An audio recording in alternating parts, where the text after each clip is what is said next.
started the recording, and then, yep, I'll just be a minute or so while I'm looking for something to talk about. And then you're blue in this game here? Yeah. Yeah, alright.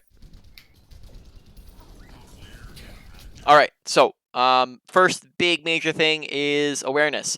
The first thing we're paying attention to every single game, because it's real important, is team compositions of what is our team running and what is the enemy team running. Specifically, in this instance, us not realizing what the enemy team is running is, I would imagine, here about to get us picked because we get booped off the high ground. So we want to make sure the very first thing we're doing is we're paying attention to their team comp and what they're running, because if we see that, or like, let me just ask real quick, what team comp are they on? They're on dive. Exactly, Yeah. right? When we know that they're on a dive, that means they can get on top of us in like 0.5 seconds. So we might not want to be so far forwards. We might want to start backing off this way a little bit so we can get back to our team and towards safety where we can have more people assist us and we're not going to get booped off the high ground. So this is coming in at kind of an awareness thing where we just need to identify that slightly faster and make sure it's the first thing we're paying attention to, because we just get booped off the high ground and then it's kind of our bad here. All right. So yeah, we react a little bit slowly to that, and then we get booped off. Let's see, do we get out? Alright, so we do get out, but that's basically an example of a mistake that just wasn't punished, right? But just because a mistake's not punished doesn't mean it wasn't a mistake. So they could have very easily gotten us there had they just been like maybe a little bit better or more coordinated, and that means that we just want to make sure we're paying attention. And then now on top of that, we lost the high ground advantage, so that's still a big blow to us because we probably wanted to be up there. So just want to make sure we're paying attention to their team comp, and when we know that they're on a dive, we might want to play a little bit safer rather than so far forwards. Nice shots. Alright, so mechanics looking pretty solid so far.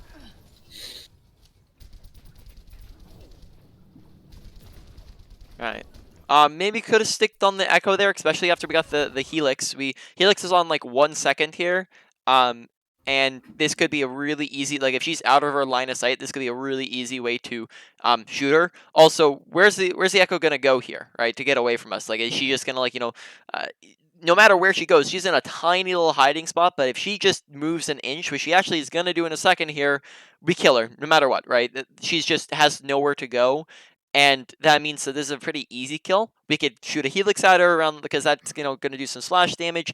And then also on top of that, we just kind of look away when, look at this. In a second here, she actually runs out in the open. Like right here, she just flies out where we could have shot her pretty easily during this whole time. And then that's a pretty free kill that we just kind of let up on. And we didn't seem to notice her, so just make sure we're sticking on top of her, because that's a free, easy kill as long as we were just staying on top of the Echo and acknowledging that she was in a bad spot. So maybe a little bit more of awareness stuff. Okay.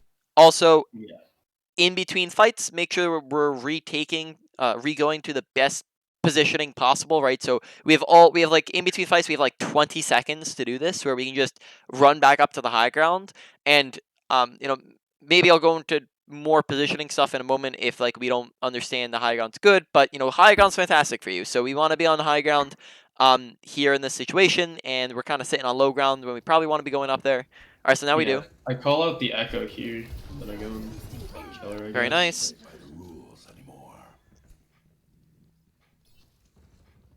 Alright, so now we're back on the high ground, that's good. Good choice.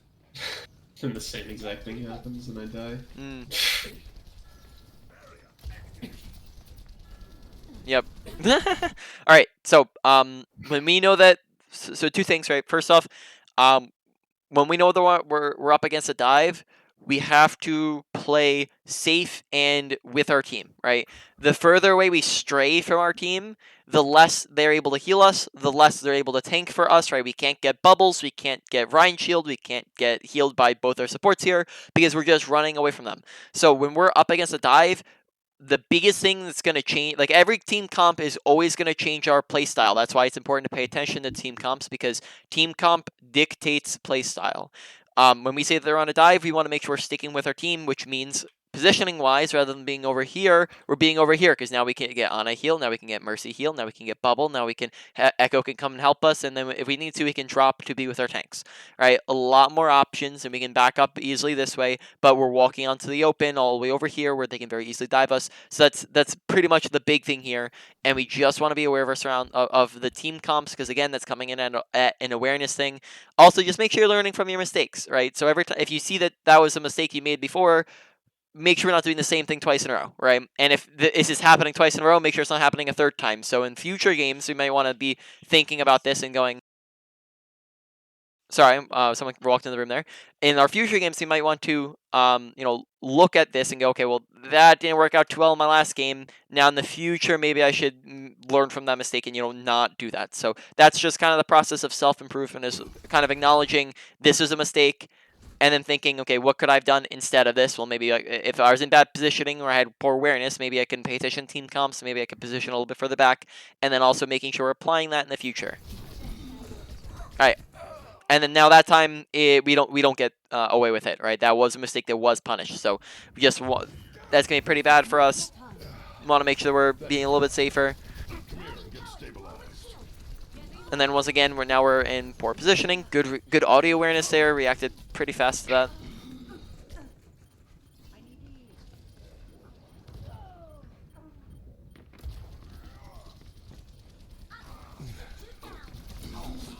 All right. Don't rush the helix if whenever like we have a surprise advantage on somebody here, right? The other thing is that like for example, we have our health pack on 2-second cooldown. We don't actually need to engage right away here when we could just wait an extra 2 seconds, plop down our health pack, and then now we have healing going. We can helix. We kind of rush the engagement where we're just going pew immediately and then we miss it. To just make sure we're not rushing it here, I right? don't even know if I should engage at this point because a lot of our team is already dead. Well, in this, I mean, that's like you could run away. That's also an option, but I don't think it's too big of a deal because if you die here, then you're just gonna respawn with your team. I think either way it doesn't really do much, right? Because now we're just coming back with our team. It'd only be bad if we stayed alive for a super long time and then lost the fight. Not dead yet. Yeah, it's Honestly, I think my real gameplay starts when I switch to McCree instead of Soldier. okay. Would you like to go? Because we have a limited time here. Would you like to go over Soldier, Yeah. or would you like to go over McCree? I'd rather go over McCree. All right, Because he's sounds good. who I play the most. I was only playing soldiers so that I could get like the heals on high ground, pretty Yeah, much. my bad. Mostly as I the wasn't low aware that range. they had swap characters here. All right.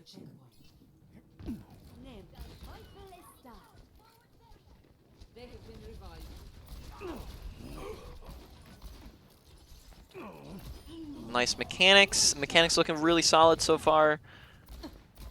Don't move. Oh, that'll do fine. All right.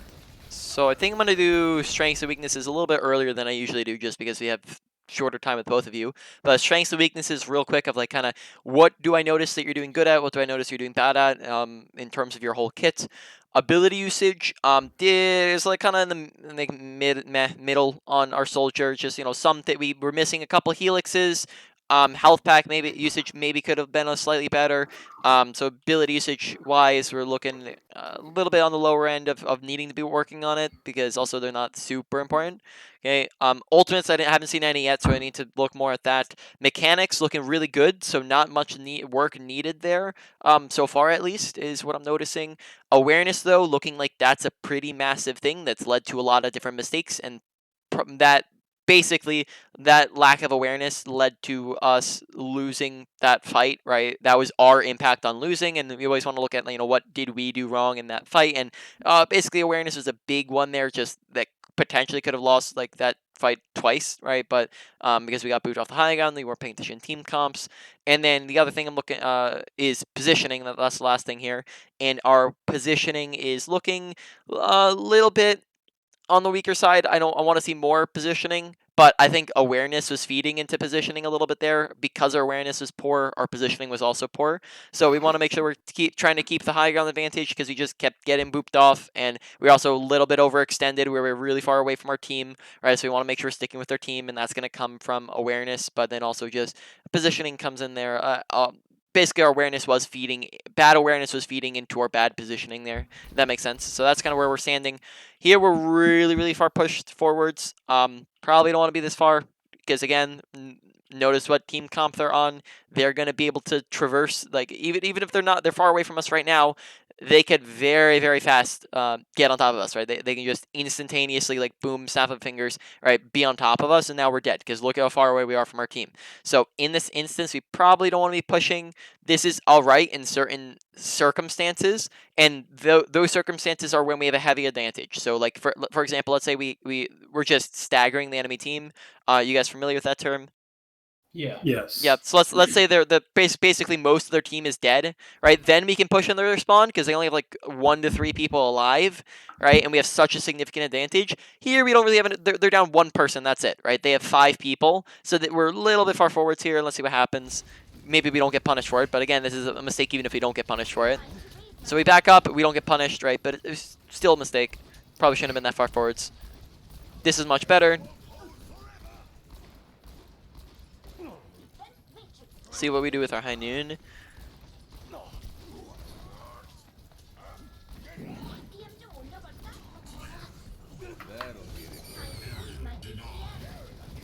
And missing our flash, so just once again, seeming like we're missing quite a few of our abilities, so we just want to put concentration, effort into our ability usage, as flash missed, a couple of helixes missed, so of course, especially on like hit scan characters, your abilities aren't like insanely important. I'd probably say, but they still are important, right? You still need to be hitting your flashes because that could kill ball. You still need to be landing your helixes because that could mean the difference between getting a kill or not getting a kill. So when we're missing our abilities, that means that we're not going to be doing as well. We're not going to be getting as many kills and whatnot. So we want to make sure we're still putting some concentration effort, though I would say that on McCree, your abilities are a little bit on the less important side than they are for other characters. So, but we still need to put effort into it because we are missing a whole bunch of our abilities so far. Okay. So, why don't we go over positioning real quick? So we're at 5 minutes on the time bank, and we're just going to go over some general positioning, and then this hopefully is going to be helpful. I mean, this could apply to you too, cuz is one that, but I haven't seen your gameplay yet. Maybe you got this down. All right. So basically, if we are standing here, right, this is going to be positioning that applies to most characters in the game, and most FPS games out there. If we're standing here and there's a bunch of enemies standing over there, it takes us, 1, 2, 3 seconds to get behind cover, right? Now, even if we use roll, it's like 2 seconds, right? Now, once we're behind cover, you cannot shoot through solid objects. We're good, right? This is safe positioning, but in that time it took us to get here, we died, right? Therefore, good positioning is the usage of cover, because what we can do is do this, and now in half of a second, we are behind cover, right? There's a big, big difference between 3 seconds and half a second, because we have a lot more survivability when we're doing this than when we are all the way up there, right? Now, so to clarify here, right? Good positioning is the usage of cover, whereas bad positioning is the absence of cover. Now, there's a lot of different types of cover. We can use like slopes like so. We can use pillars, right, in between shots when we're reloading, when we're low or we're being shot at and ulted at, right? We have corners that we can use, same thing, right? Random objects we find sitting around, you can use the payload like this, right? Pillar, corner, doorway, corner, all cover usage. And then high ground, right? We did use high grounds, but we kind of like, I just want to emphasize the importance because we kind of like constantly were being pushed off high grounds, and I wanted to see you kind of fighting to keep control over it a little bit more. But high grounds is fantastic positioning. First off, all acts as natural cover. They can see us, they can't see us. This guy can see us, can't see us. We add in a crouch, same thing, right? So all of high ground acts as natural cover. On top of that, most characters in the game can't get up to you. Now, of course, they were on a dive who can get up to you, but that means they also need to use abilities, which means that as long as you're staying alive, now they're just out of abilities and you're still alive. So high ground's going to give you a ton of extra survivability, and then thirdly, right, this also means that high ground gives you a ton of visibility, right? We can see over here, over here, over here, over here, right? When we're on a low grounds here, we can't see over there, can't see over there, can't see over there, and we can't see any of the high ground, right? So high ground gives you a ton of visibility to work with as well. So that's just general positioning, and when we die here, we're actually out in the open a little bit, as well as, again, isolating ourselves from our team. So we're kind of like off on our own in this game. Not really where we should be. Oh wait, snap! I have 2 new bonding games. Which one are we on? Okay, well, hope this is the right one. Yeah, it is. Yeah, This that's alright. So we have 4 minutes.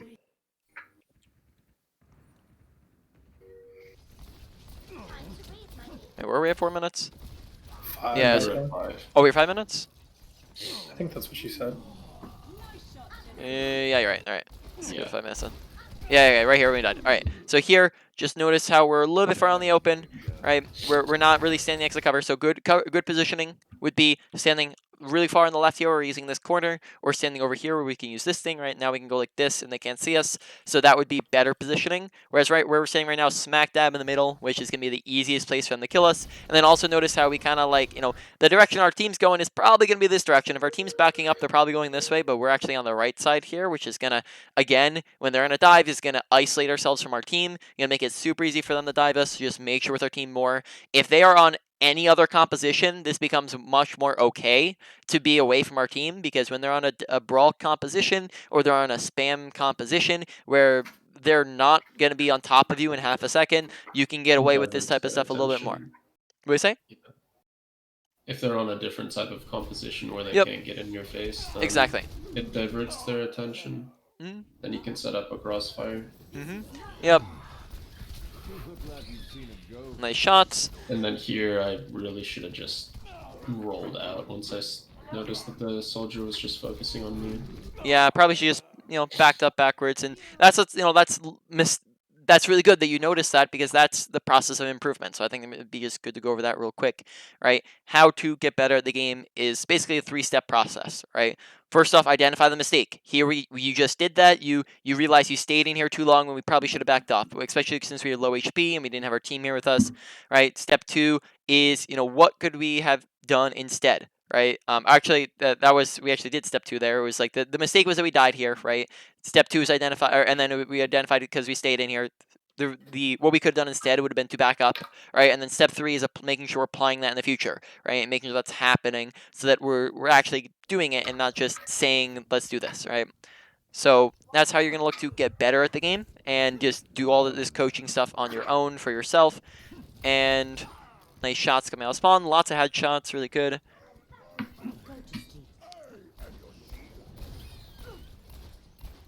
Oh yeah. Very nice. Every time I feel like our team gets a pick, I always end up wanna start pushing and kind of. Which is a good thing, right? When you get a pick, you have an advantage, but just remember that you didn't win the fight yet, right? You still, it's very losable when you're just up one person. So you can play a little bit more aggressive because they have less people to shoot at you, but you can't run into their face, right? You can't run into bad positioning. So you still have to be very careful even if you want to fight. Yeah. I don't think this isn't. Oh, whoops, sorry. It's always near the pause button. That always gets me every time. So here, this isn't as bad as before, but we're still very far out in the open, very far away from our team. To get back to them, we have to roll over. So maybe not the best positioning once again. Yeah, here they have a nano blade.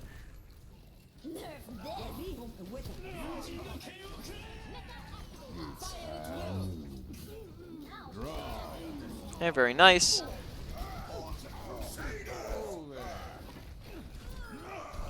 Good job watching his health bar.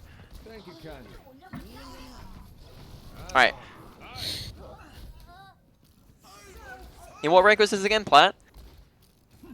Gold. This is Gold? Yeah. This was his game to get into plat. So Alright. it's a gold game. Best gold mechanics I've ever seen. Just flat up. A really, really fantastic, very bad positioning. Right? Just notice again, right? Yeah. Right?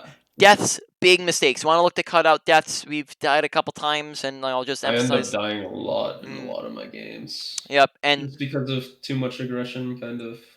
yep, Sometimes it aggression. works out a lot. Sometimes it just gets me killed.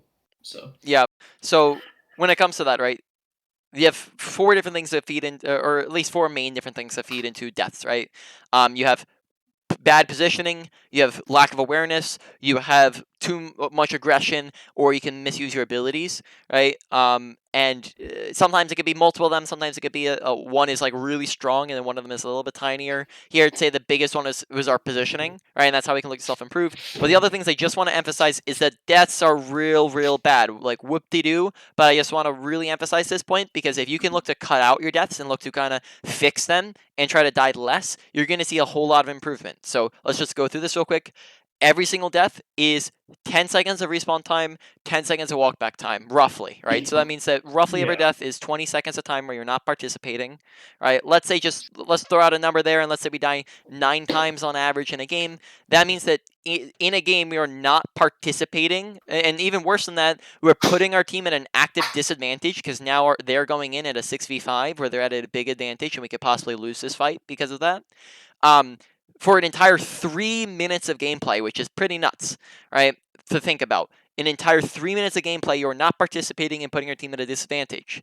If we cut out 3 deaths out of that and go down to 6 deaths, now that means that we've saved an entire minute, and now we're down to 2 minutes. We cut out 3 more, and now we're down to 3 deaths. Now we're only not.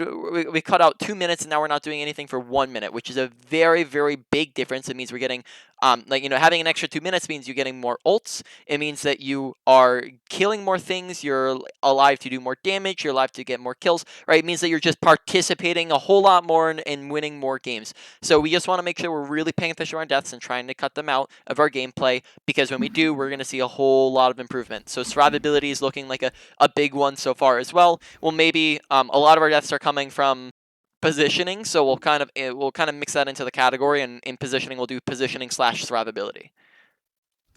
All right. It'll take more than that. All right.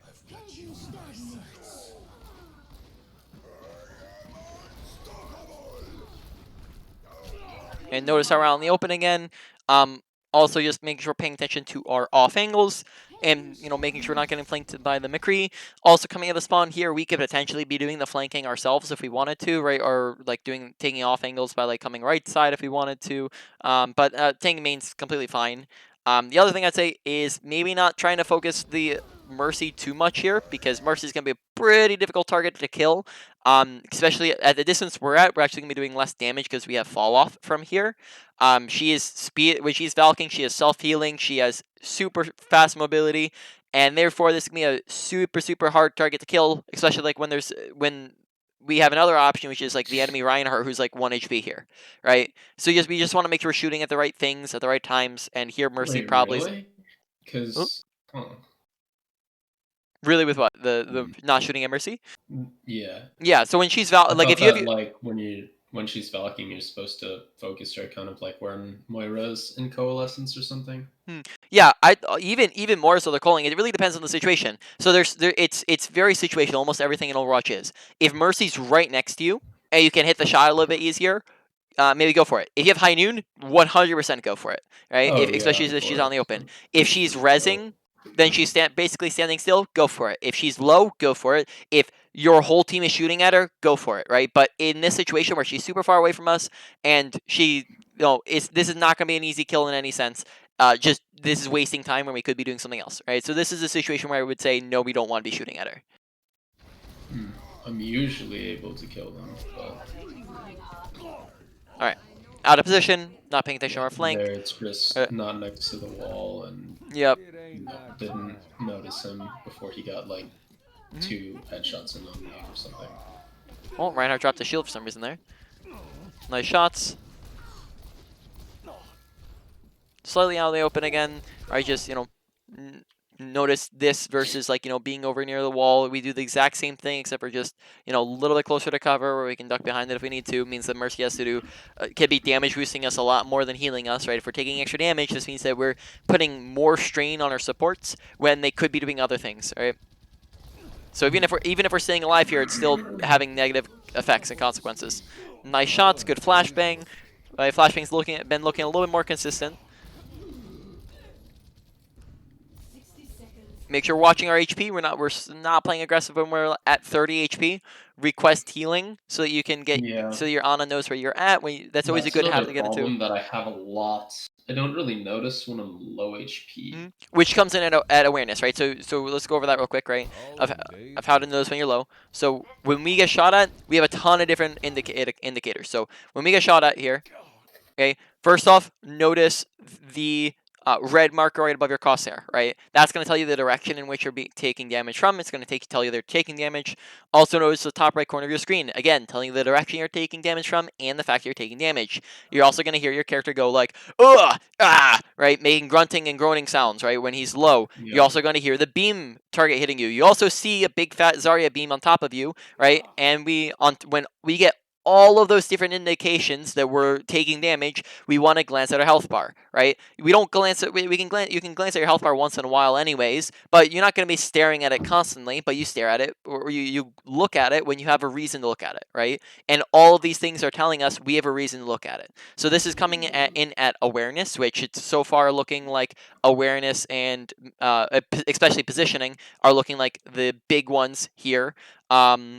In our gameplay, right? Awareness, positioning, and survivability are looking like that's affecting a lot of our gameplay here, and it's leading to a lot of deaths, and it's leading to a lot of missed opportunities, just because we're not paying attention to our environment. So when we pay attention to our health bar, make sure requesting healing. That's going to give your supports an in-game audio cue so that they can heal you a lot easier, because it tells them, hey, I'm McCree, I'm behind you, I need help, right?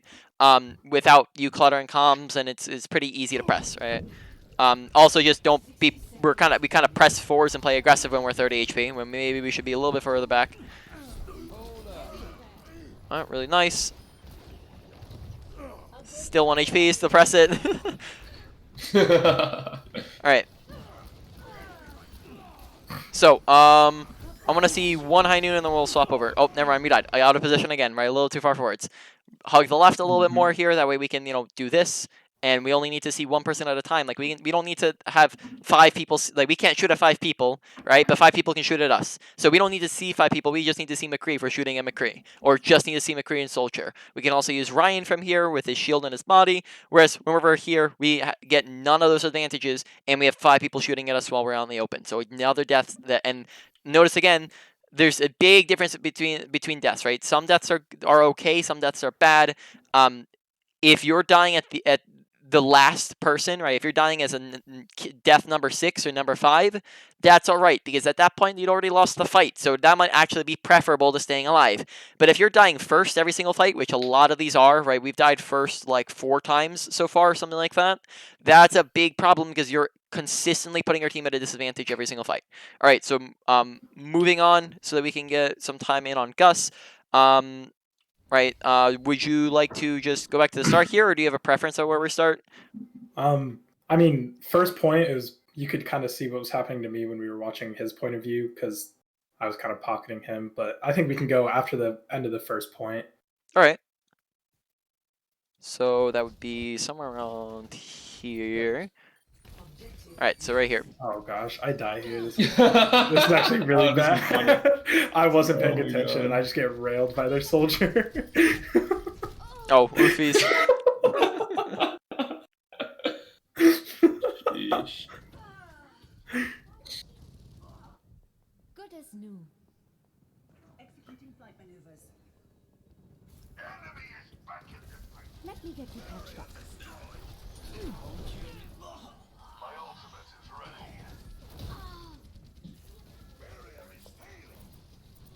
Alright, so first thing I'm noticing right off the bat is overhealing. So basically overhealing on any support is a waste of time, where you're doing absolutely nothing when you're overhealing. So that means that overhealing, to clarify, right, is healing when somebody's already full HP, right? Which you're going to notice we do a lot of here in a moment, right? So notice Zarya's full HP. We heal Ryan up. This is fine, completely fine. We're healing him up. Now he's full HP. So when you see somebody's full HP, the proper kind of habit that you should be in is immediately swap the damage boost so you're no longer overhealing, and then look around for somebody else to heal. Like, for example, Zarya's down a little bit of HP here, Echo's down a little bit of HP here. So when we see Ryan's full HP, we're damage boosting and then looking around for somebody else to heal or do, right? So overhealing is basically wasting a bunch of time. Here you can just count out how much time you do it. 1, 2, 3, 4, 5, 6, 7, 8, So Damage. and we're not even through the fight yet. You needed a doctor? 9, 10. Oh, sorry, I paused for a second while I was paying attention to the bomb. All right, so let's go back. Let's keep going. 9, Needed a doctor? 10, 11 Mississippi, 12 Mississippi, 13 Mississippi, 14 Mississippi, 15 Mississippi, 16 Mississippi, 17, 18, 19, 20. Oh, now we're healing. 20. Okay, so one fire. Let's wait till they kill us, right? Or let's just count it there, right? 20 seconds in one fight, right? That's a pretty insane number to think about. That's almost equivalent to the amount of time that we're like that we basically there could have been dead and there wouldn't have been a difference, right? Yeah. Almost to that point, right? And that really adds up in the same way that we were talking about with his deaths. Is when you're doing that all the time, which I'm gonna imagine you do, like that. When you see it once, it's probably gonna be happening multiple times. When that's happening consistently, that means that you're doing a whole lot less than what you could be doing. So, like I said before, big problem because you're especially when it's that much, right? Some people do it a little bit less, some people do it a little bit more. I'd probably say you're on the right now. You're on the very high end of how much you're doing it. Really want to look to cut that out because that's real important to cut out. I'm not gonna harp on it too much now because I want to get into other things, but just know that's a very big thing to cut out. Damage boost as soon as you get to full HP on somebody, and look for something else to do, right? Because that's gonna Yeah. mean that you're doing a whole lot more than just sitting there doing nothing. Healing stream engaged.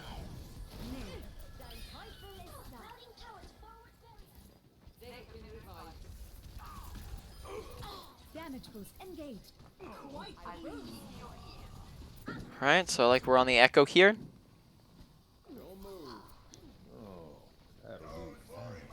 Damage increase. Nothing happening.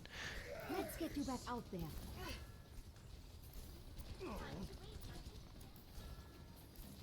Damage amplified. Where does it hurt? Alright, nothing happening. You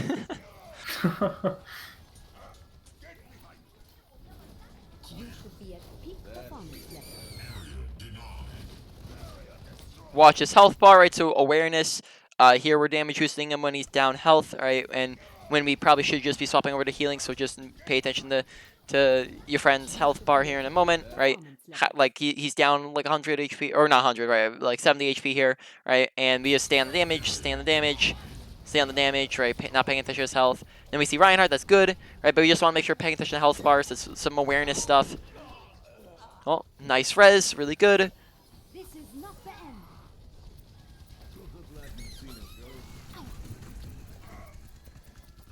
Okay, watch the spam jumping. So this isn't gonna be a major thing. Just watch what we're doing here. So we go jump, jump, jump, jump. All right. That's not a good habit to be in, though. Of course, this is not something that's gonna rank like out of. This is a little bit on the lower end of things to work on, right? This is just something to pay attention to, though this isn't going to get you up a whole rank. When you spam jump, it's actually going to make you an easier target to hit, as especially the higher up in ranks you go, it's going to be a pretty trackable animation. When you go up, you have to come down. Therefore, it's very easy to headshot you out of a jump. And like I said, especially when you go higher and higher, it's going to become more of a problem. It's just a bad habit to be in. Though, of course, like I said, not insanely important to be paying attention to. Okay, so we have Valk here. When did we get Valk, actually? We got Valk around here. So we actually use it pretty fast.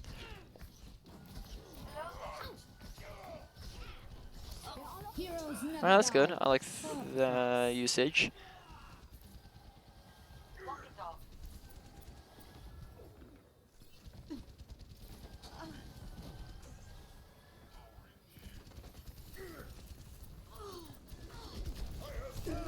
Okay. Awareness, make sure paying attention to the soldier behind us as we, aren't really looking at him, not really hearing him until we're already like 1 HP. Right, we just want to be paying attention so we can put him out of our line of sight and using cover to get away from him. Here we're swapping around a whole lot between these people, so just keep in mind pocket targets. So Pocket targets is maybe a term you've heard before, but a better term that that basically describes them perfectly is thinking of them as default targets. So anytime, basically, you want to be with your DPS because DPS are the ones doing all the damage, and therefore your damage boost is going to be best for them.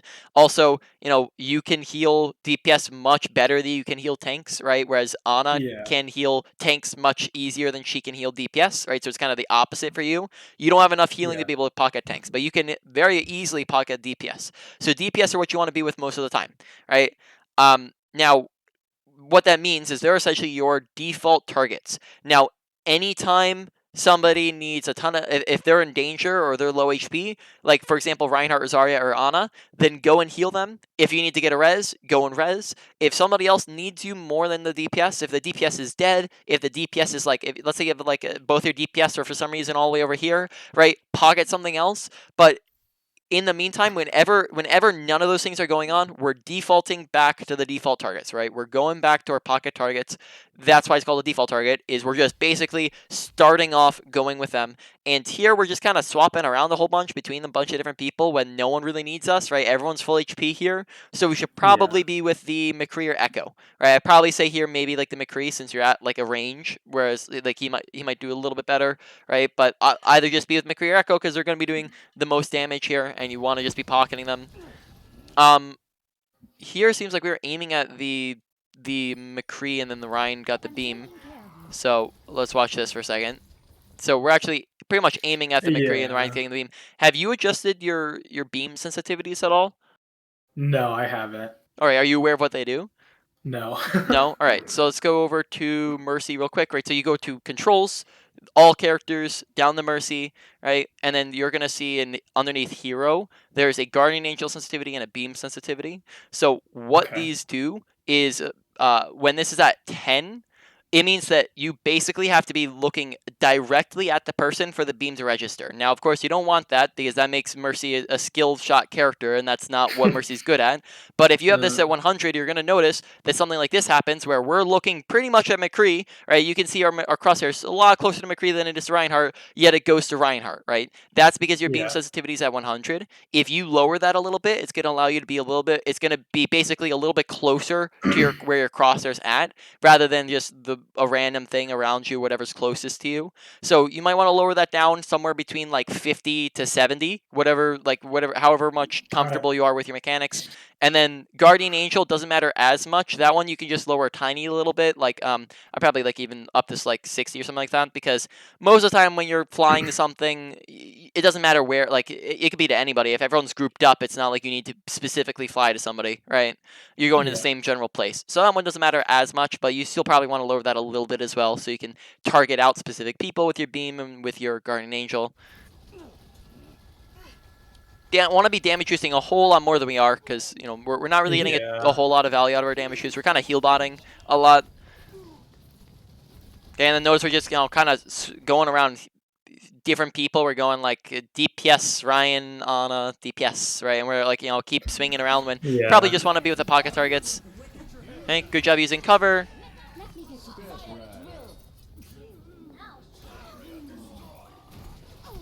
Okay. Good res. Reses have been looking pretty solid so far. Right. In general, not seeing. So let's just do a quick strengths and weaknesses real quick. So far, I mean, we're coming up on the end anyways in a moment here, but in any case, we'll go through this real quick. Ability usage looking pretty solid. Ultimate usage looking pretty solid though. Like again, like neither of them are perfect, but I've only seen one ult so far. Two. Beam usage looking like kind of. That one is usually kind of like maybe a substitute for like mechanics. This Mercy doesn't really have mechanics. Beam usage looking like one of the big things to work on, right? Probably a really, really massive thing to work on. Awareness looking like a thing to work on. And then positioning, honestly, looking all right. I haven't seen us die at all. Or maybe we died once. I can't remember though. But we've had pretty decent survivability. We've been using cover for the most part. We just aren't as aware as we could be. in a lot of different situations, and we're not beaming correctly a lot of the time. So those are the two big ones we're looking at the moment for improvement, and we'll continue on. And then with the last 10 minutes, we are going to take that to do a review for both of you guys over the things we talked about, as well as go over main points, and then finally we'll wrap up the session from there. Hold on. There's one thing that I wanted to show you from this game that Yep. I was pretty proud of myself for doing. All right, sounds good. Do you want to do that now? Yeah, just real quick. It's just a clip that I hit during this game. But go to streets phase when we're attacking. When you're attacking. All right, so Yeah. attack. Oh yeah. Yeah, he's only showed every single one of our friends this clip. So here or further? This It's is it. probably like 10 seconds ahead of this. Yeah, right here.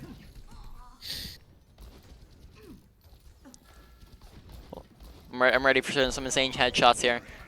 Boom, boom. Oh, oh! Oh no, so 5k, do it. Nah. No, that was it. All right, Get this guy. pretty nice. Or the ball. And then we proceed to feed and be out of position. All right. Oh, did we get it? Nope, missing all the shots. All right, so yeah, let's just go back then. Pretty nuts. Right. Yeah. Your support. Wait, where were we even at now? We were like we were right here. after that. Yeah.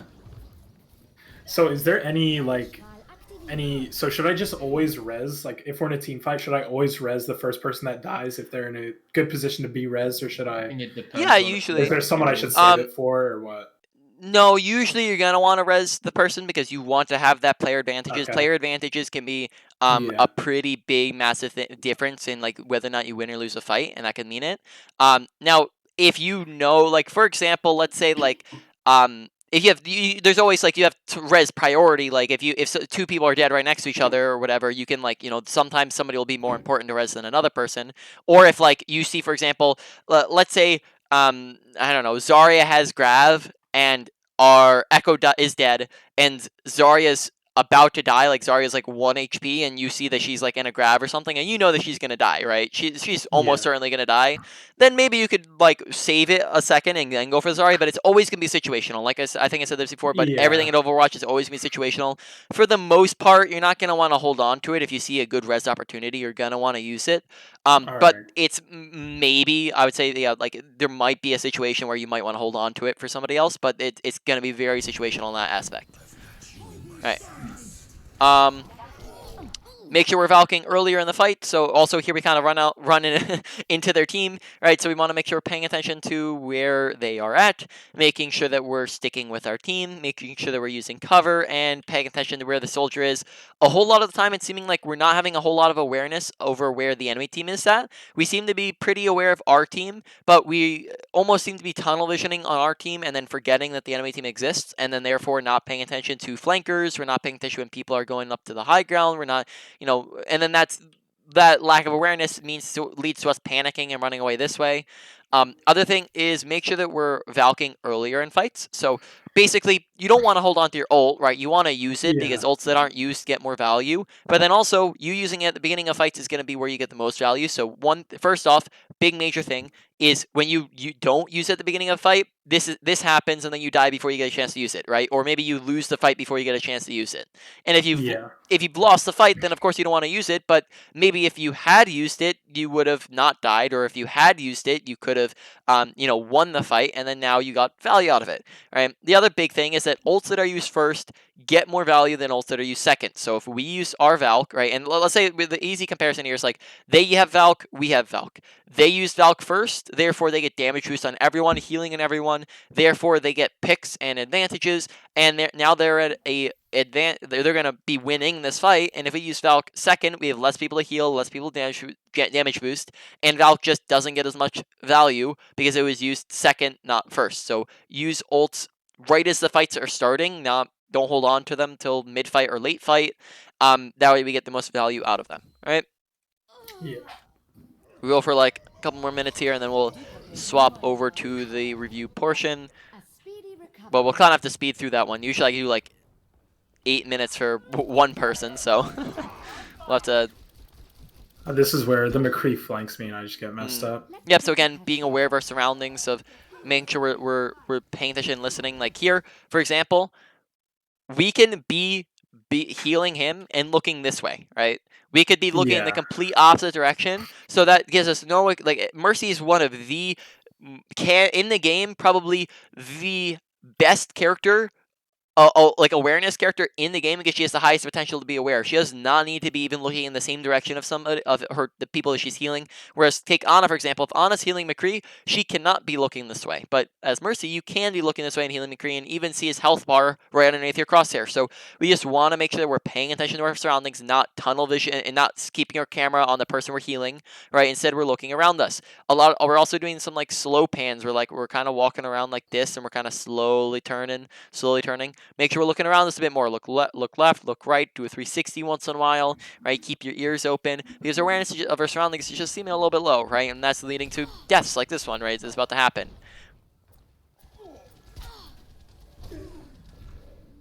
Right, and then he even shoots at us, and we just he even headshot us there, and we kind of looked over at him, and then we didn't acknowledge him, right? So we kind of he was boink, right? Another thing is, like, I'm noticing that we stand still quite a bit. That's not a good habit to be in. Make sure you're moving around constantly, so you do what you call AD strafing, right? If you're moving, that's gonna mean that you're a much harder target to hit, and we don't even have really an excuse on Mercy, because, like, on other characters, there's once in a while you do stand still, so you can hit shots a little bit better. But on Mercy, you don't need to hit shots, right? So you almost have zero reason to be standing still, right? So you just constantly want to be going AD, AD, AD, right? It doesn't have to be directly like that. You could do AADDDDD, right? You mix it up a little bit. You be random with it, but we also just want to be moving around, because that maybe stops us from getting headshot here and makes the shot harder to hit than if we're just standing still and letting him headshot. We also, like, kind of glance over at him, right? Look over to the right, and then we still walk back into his line of sight here. We kind of, like, walk backwards into him. Yeah. Also potentially Valking again there, because us Valking would start our health regen, right? It would give us more movement as well, right? It would it allows us to stay alive a little bit better if we Valked, and again, holding on to it, which means we don't get value. All right, so let's do the wrap-up review portion. So let's start with Gus here, since we just went over you, since it's fresh in my head. So real quick, right? Ability usage, pretty good, honestly. I don't remember any mistakes, though. I, like, almost guarantee there's mistakes somewhere, but for the most part, I didn't see any here. Most of them look pretty good. So that honestly, from what I saw, ability usage was looking most solid out of everything. Right. One of my biggest problems is I'll Guardian Angel to a Reinhardt, like the Reinhardt on our team, and I'll end up in front of them. Instead. Are you aware of why that happens? You can cancel it, right? If you press shift again, right? Okay, yeah. But you also, that just happens to me a lot. But how you go in front of somebody is if you press spacebar. If you press space. Yeah. So if you fly and then press space, you can go past them. So you just want to be really aware of that and making sure that you're just, because if you just press the button, then we just fly straight to them. So we just want to make sure that we're not going past someone if we don't want to go past them, because that can lead to some deaths. So just pay attention to what you're doing with that, right? And what keys you're pressing, right? Onto ultimate usage, that one seemed like it needed a little bit more work, especially with just making sure we were using it and make sure we were using it early in the fight. On from there, besides that, like, the other one we used was pretty solid with the timing of it and how we were using it. Beam usage needs a whole lot of work. We had a ton of overhealing, which just wasted a ton of time, right? That was probably, like, one of the biggest thing here. Sorry, I'd actually maybe put, like, we're gonna put awareness above that, but just because that feeds into it. But beam usage, make sure when someone's full HP that we're immediately swapping the damage boost. So we heal them up. We get them to full HP. We swap the damage boost, and we look around for something else to heal, right? This guy needs healing. We swap to him, right? We heal him up. He is full HP, so we go swap the damage boost and look for something else to heal, right?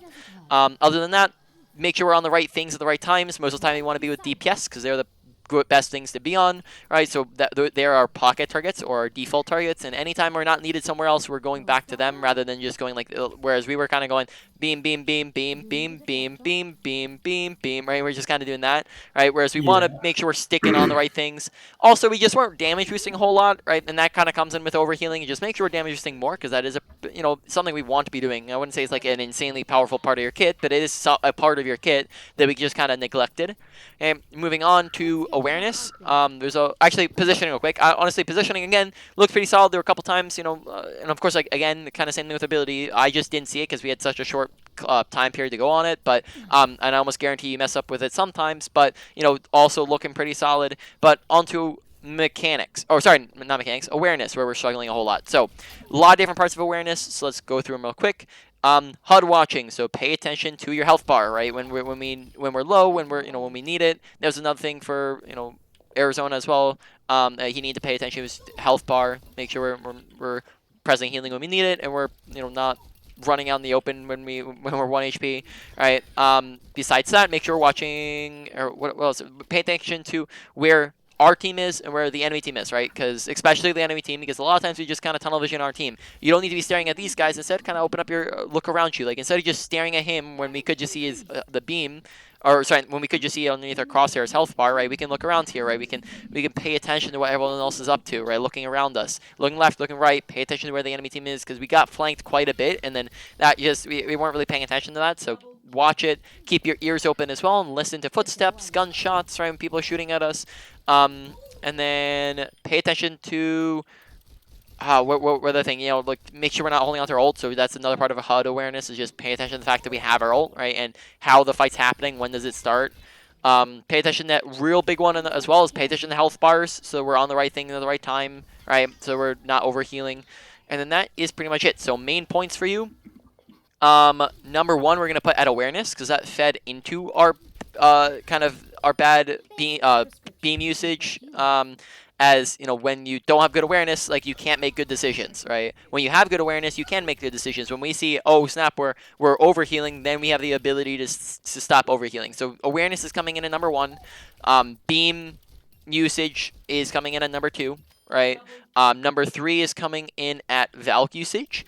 Number four is coming in at, honestly, a tie for mechanic, or sorry, with for ability usage and positioning, just because I didn't see enough of them.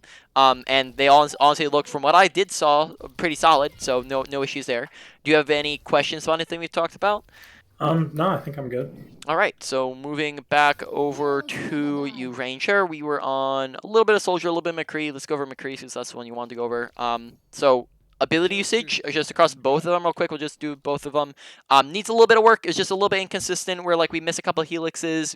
Maybe could have health, engaged and we had health pack. We missed a flashbang or two, but we also got a lot better with it later on in the game. So that's one of the ones where it's just slightly inconsistent, where it's not, you're not super insanely good with it, but you're also not super insanely bad with it, right? You're just a little bit inconsistent. So that's one, maybe one in the medium category to work on.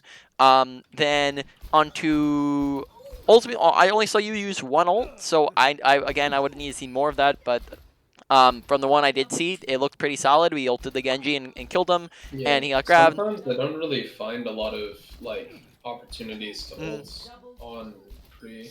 Yeah, that might be like a positioning thing, maybe, or just that I'm dead at the start of the fight, so I don't really get a chance to use it. Yeah, but it's totally would agree. Like, yeah, it's a big positioning thing, which I'm trying to think. We could definitely go. The big thing when it comes to your ult is you have a couple different things you're looking for. First off, when you're going for, you need either one of three things. You need to have protection, right? Because when you ult, a lot of times it's just an instant kill me button, right?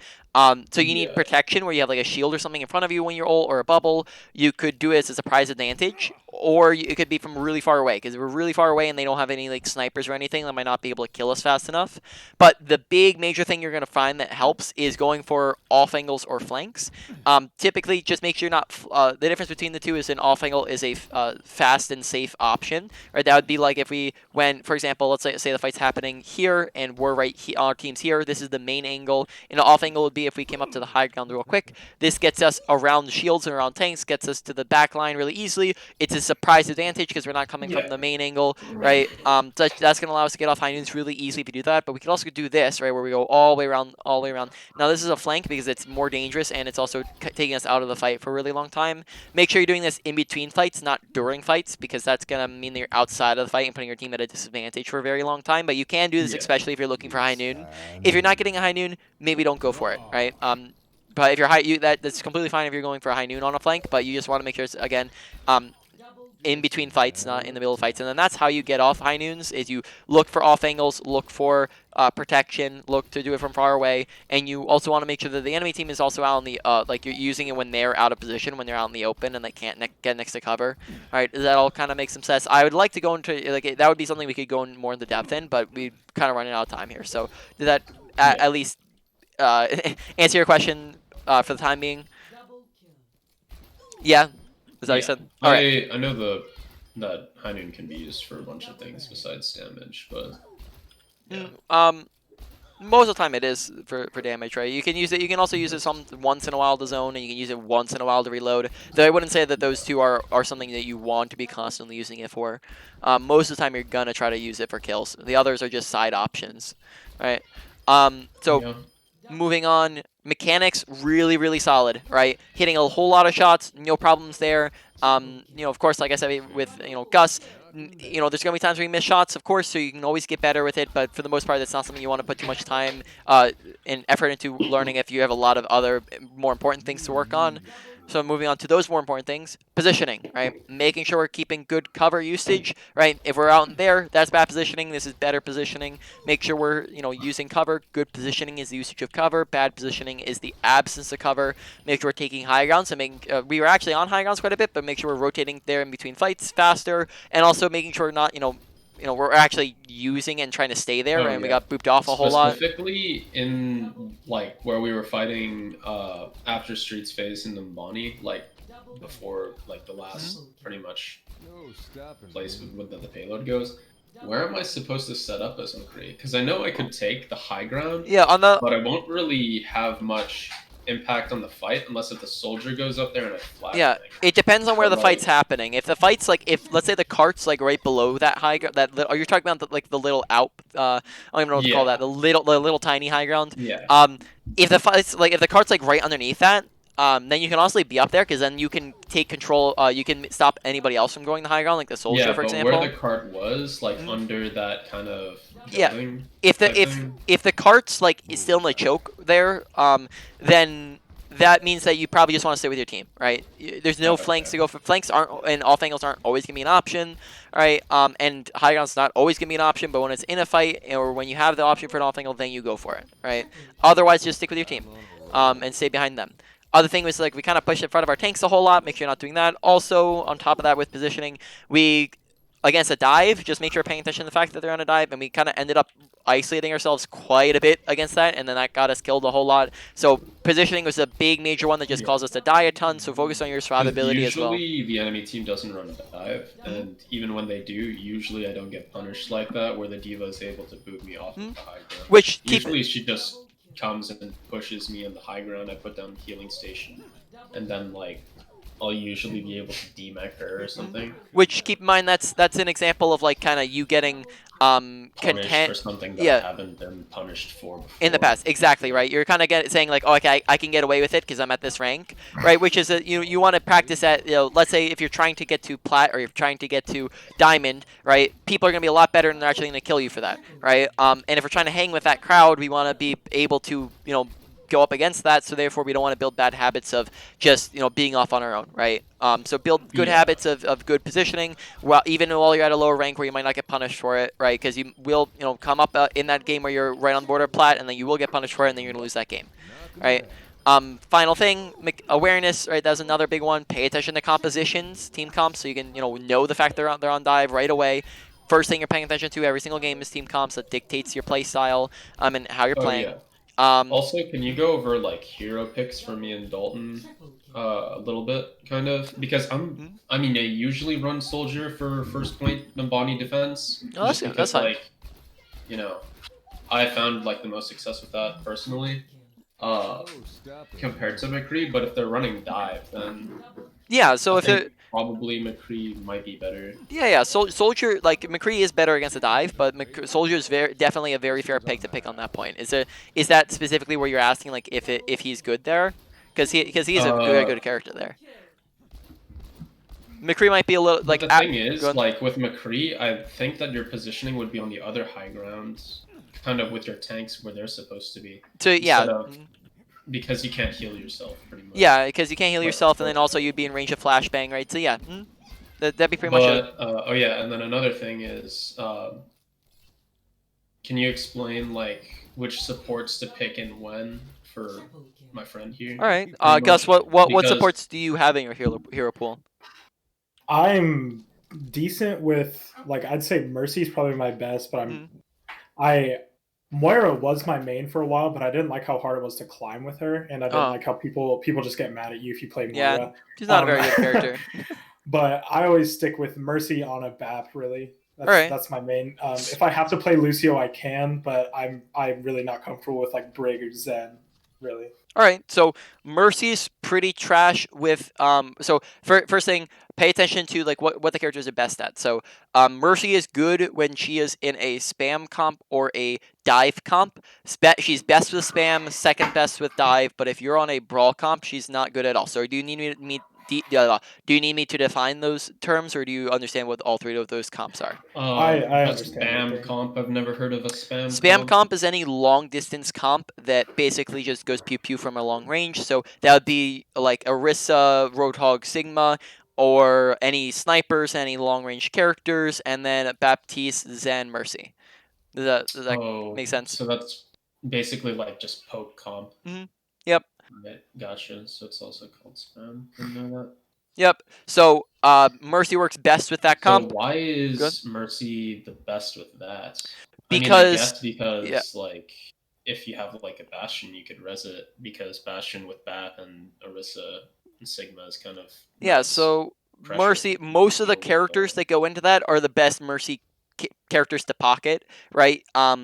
And on top of that, Mercy does not do a very high output of healing. So that means that in a So brawl the comp, double she's actually shield very will- trash. Yeah. Like if you're thinking like Reinhardt Zarya, Mercy has a very hard time healing that up, whereas a Sigma Moira, and Anna. yeah, exactly. Whereas a Sigma Hog or Sigma Rissa is going to be taking a lot less damage than Orion Saria, and therefore she's going to be a lot easier. And it's also just the pocket targets that she can pocket are a lot better in a spam comp, right? Yeah, because Hog can heal himself. Yep. Sigma has his grass. And they're also just not. And then Orisa just doesn't really take damage because of her shield. Yeah, exactly. Right. They're playing at a different range, and they're not like on top of each other. Therefore, they're taking less damage. Baptiste is a spam / brawl mix, but he is terrible with dive. Because he just can't. It's very hard for him to heal, and he can't lamp anything. So Bap doesn't want to be played with dive. He does want to be played with a spam or a brawl. Ana would out of the three would probably be the best at playing with a brawl. She's very flexible. She can actually work with all three, though she is worse in a spam comp, and is going to be best with a brawl comp, second best with a dive, worst with the spam. Though she is Ana, I'd probably say Ana and Mercy are more flexible than Baptiste is. You probably don't want to run him too much with a dive. All right, does that kind of make sense with which situations? So if you're thinking of those three different comps, right, you'd run Mercy with a spam, Ana with a brawl, and then actually like Baptiste, you could do Baptiste or Mercy with a spam. Right, that either works. Yeah.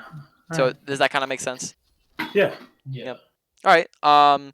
So yeah, I think that was pretty much it. So main points for you, Ranger, just like of what you need to work on. Number one, we're gonna put at positioning / survivability. 2 is coming in at awareness because I fed into that a little bit. And then 3, we're gonna put at ability usage. And then, honestly, High Noon I didn't see too much of, or like Ultimate you said you didn't see too much of, and then mechanics were really, really solid. So those are just gonna be tied for the bottom at 4. All right. Any questions on anything I talked about? Or any other game questions if you had them? I think I'm good. I mean, I guess for my understanding, because I think I understand like what supports you use when you combo them and what DPS you use in certain situations, and I kind of understand the tanks, but there are some tanks that I just don't really get. Like what? Some tanks you don't get, like what you should be playing as a DPS with, or what tanks work well with each other? Nah, because I play like all 3 roles pretty much, right? So like, I understand the certain comps that you go and why, but there are certain tanks that I don't really understand when you would want to kind of pick them. All right. Well, certain tanks aren't very good at the moment, so that could be a factor. Like what tanks are you particularly confused about? Mostly Ball, Winston, and Diva. So All like the right. dive Yeah, tanks. dive tanks, you'd pick them on dive maps particularly, or if they're on like a very heavy dive is a pretty decent counter to spam comp. Yeah. Like especially like if they're on like double sniper for example. But if you're on like for example Nubani first point is a really good dive point. And Gibraltar also fantastic dive point or dive map. Besides maybe third point. Where it gets a little bit worse, right? So it's gonna be map specific where you run dive, or if it's dive is in the meta, which it was for a very long time at certain points. Ball is gonna be he's a very flexible character, like probably one of the most flexible characters. He also works really well on his own, so he's really good for he's really good at almost in anything. Just he doesn't pair too well with anything. But he's gonna be very flexible and can do a whole lot on his own. Diva and Monkey aren't actually very good at the moment, so you probably wouldn't run them too much. But they'd be running a dive if you are running them, right? And on a dive map. Does that kind of make sense? I guess. Yeah. Yes. Was there anything that was still confusing about that? Not really. I don't know. Personally, when I get like wrecking balls on my team or on the enemy team, at least in my rank, because I know that people at the higher rank think that ball's like completely broken. Uh But at least at my rank, it seems like they don't really find much value at all, and like yeah. almost They just right. they just throw really. They just kind of feed ult charge and not really get any kills, or like go in at the wrong time Yeah. or something. I don't know. Which is gonna happen, right? But then the enemy team ball is gonna be doing the exact same thing, right? So that's just easy. Yeah, easy yeah, I get that, pickings but for it's you. like because that's happening in my games, I don't really see like the value of ball. Yeah, as a so character. why Vol gets a ton of value is because he is probably one of the best tanks at actually doing tanking, right? So a tank's job is to create space for your team. So how Ball does that is almost unique to Ball, as most other tanks don't do this, but he is what you call a basically a disruptor. Right, where basically his job is to go in and confuse the heck out of the enemy team. He boops them around, he slams them. The slam makes it easier for everyone else to kill things. And if he's just constantly doing that all the time, the enemy team just are distracted with him. If he's staying alive as well while he's doing that, that means that they just are constantly shooting at ball and they're not shooting at your team, right? And which is doing what tanks do is creating space so that the DPS and supports can do things, right? Yeah, It's different than how a Reinhardt would create space or an Orisa would or a Signal would, but it's still creating space in a different way. So he gets a ton of value because at higher ranks, people just can't really kill Ball, and he's very easy to basically he's very easy to solo carry with, like as he's a character that doesn't require a ton of teamwork and communication, right? So yeah. especially in a ranked environment, he's gonna be getting a whole lot of value, right? Another thing is, I play Reinhardt a lot, but I'm trying to branch off to other tanks as well because I know that Reinhardt's not so good at the moment. Uh, but how do Orisa and Sigma make space? I always Well, have like a Orisa, ton of trouble with yeah, that. Orisa at the moment isn't very good. Like I don't think even after I mean maybe I haven't like been super caught up with like with the meta, but I don't think that even after her buff that she got any better. Um, but Sigma, right? It's all about a poke comp. So when you're playing a spam composition, right? You're playing basically you're not playing to run into them. You're playing basically slow and steady. You're playing basically at a slow pacing because the slower you play, the Just more like time you have to shield shoot break, them. I guess, or Yeah, I don't know. almost. Or it's not. You're not necessarily playing to break the shield, but you're playing till you get picks. You're playing until you get ults, and when you have picks and ults, then you can start playing more aggressive. You don't just Oh, brain okay. dead run into them, but when you have advantages, then you push in. How a spam comp works is because you can you're long range characters, right? Because you can shoot at stuff from super far away. Essentially, if you're keeping your distance from an enemy team who can't, then you can shoot them and they can't shoot you, right? And if you take the fight super slow, you have more time to shoot and more time to shoot. You don't want to just run into them because then you're giving them an advantage when that's not what your comp wants to do. So on a spam comp, you're kind of playing for a much slower pacing, and then like if you're trying to run Reinhardt on Sigma, you're not going to just run into the enemy team like a Reinhardt you would, right? Because it's two completely different compositions, right? And they're playing differently, right? Yeah. All right, so I'm gonna wrap it up here. If you have other questions, I'd be happy to answer them, but also don't want to give you free sessions here. But in Yeah. any case, yeah, so I'm going to end the recording there.